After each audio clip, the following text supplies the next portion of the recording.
This is a story from a long time ago. Hank Dotsey was murdered at Catholic High, and he perpetually haunts the school. Rumors about it have gone around, but I'm here to tell you the real story and try to uncover who the real killer is. Hank Dotsey led what seemed to be a perfect life. He was the anchor of the school news program and had a wonderful girlfriend, Mary Claire Mills. Everyone at Catholic High loved Hank, but when he started to hang out with the wrong crowd, he developed an addiction to Halloween candy. After that, things took a turn for the worse, and Hank's life was in a downward spiral with no end in sight. Describe your relationship with Hank Dotsey. I just started hanging out with Hank this year. Everyone, including Nolan, thinks that we're just friends, but between you and me, it's a little more. There are rumors that you're the reason for Hank's extreme candy addiction. Can you elaborate on this? I wouldn't call it an addiction. We were just having fun. We started out with the easy stuff that everyone does, Pixie Sticks and Tootsie Rolls, but lately we've moved on to some of the hard stuff, Jolly Ranchers and even a couple Jawbreakers.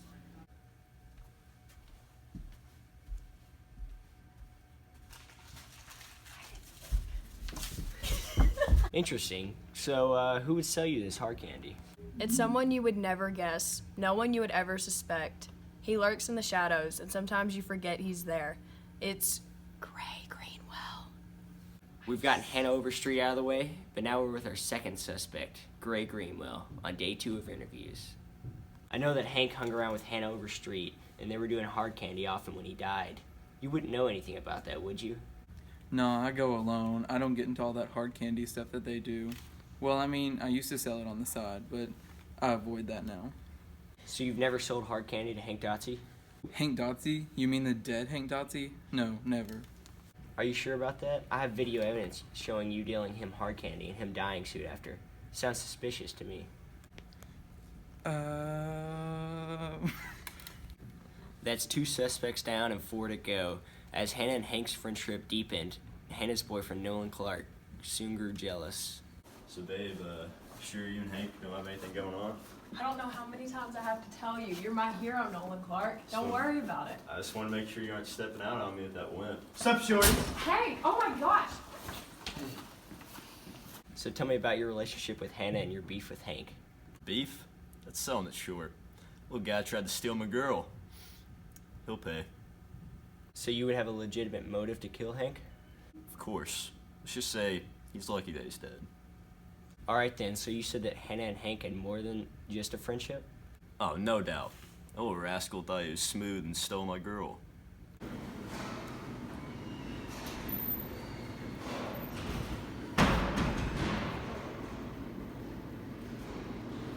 Mary Claire, we need to talk.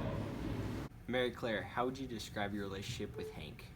Well, we have been dating for a while, but then I noticed he was distant, and I tried to overlook it, but then Nolan told me he was all over this Hannah girl. Distant? What do you mean? When did you first notice this? Well, I first got suspicious when we were at homecoming, and he completely ditched me for the U of L game, and then he tried to blame it all on me. Oh my gosh, who would ever ditch someone at a dance? What did you guys do after that? Well, my best friend Mary Scales told me not to get back with him, but I couldn't deny the chemistry Hank and I had. So how do you feel about Hank Dotsey? It's tragic what happened to him, but what he did to my absolute best friend, Mary Claire, unforgivable. I hope he's enjoying his time 6 feet under, plus he's short.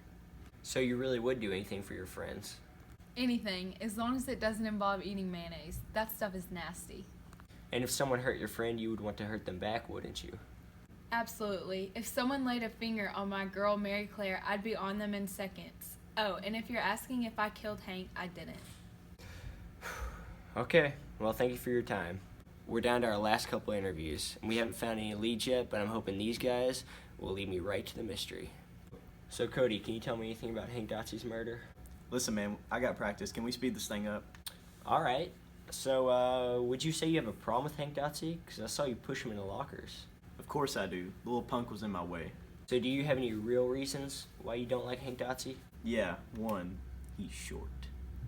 So we're down to our last interview, and it's with Hank's closest companion, Ashley Fulkerson.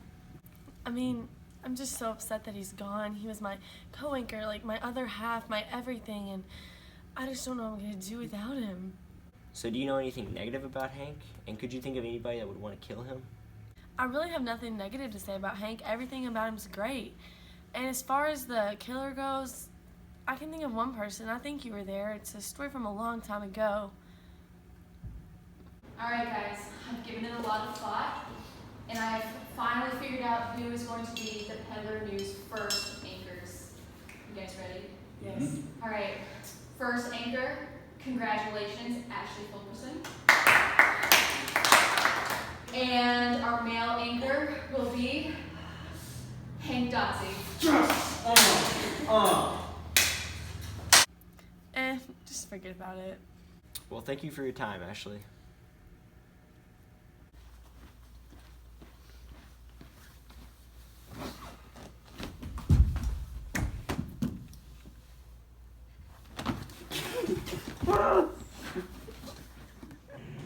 Now who's the anchor?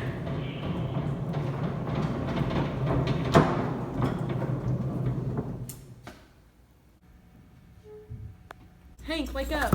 What's going on? Are you okay? We're just trying to film the Halloween episode and you're just sleeping over here. I'm sorry, I had a terrible nightmare. Really? You want to Yeah. go walk it off and get some water? Yeah, so it started like, there's like this document.